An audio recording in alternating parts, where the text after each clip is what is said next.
আসসালামু আলাইকুম। কেমন আছেন সবাই? এখন আমি বসে আগে থাকতে লঙ্কা দিয়েছিলাম, তারপরে তেজপাতা, তারপরে হলুদ গুঁড়ো, নুন, লঙ্কা গুঁড়ো, তারপরে পেঁয়াজ, আদা রসুন পেস্ট, তেল দিয়ে মাখিয়ে ধনেপাতাও দিয়েছিলাম। ভালো করে মাখিয়ে এটা কিছুক্ষণ রেখে দিয়েছিলাম।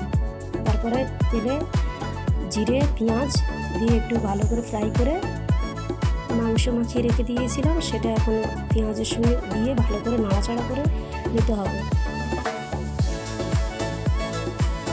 এই মাখানো গোশটা একটু ভালো করে কষিয়ে নিতে হবে, একটু ভালো করে কষাতে হবে, কারণ ভালো হতে হবে। তারপরে একটু পানি দিয়েছিলাম, দিয়ে এখন ফের একটু কষিয়ে নিচ্ছি, ফের একটু পানি দিচ্ছি। এখন একটু কষাবো, একটু ভালো করে কষিয়ে নিয়ে তারপরে এই সবজিটা ওতে দেব, যেমন কি পুঁই শাকের ডাঁটা, আলু আর কদু আছে, এটা দিয়ে একটু কষাবো।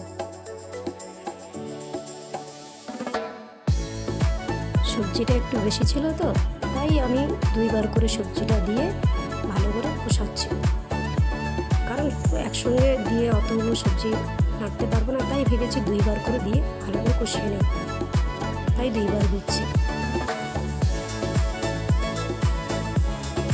সবজিগুলো দিয়ে ভালো করে নেড়ে তারপরে টমেটো দেবো, টমেটো দিয়ে ফের একটু ভালো করে নেড়ে তারপরে একটু ভালো করে নাড়তে হবে, নিয়ে তারপরে পানি দেবো।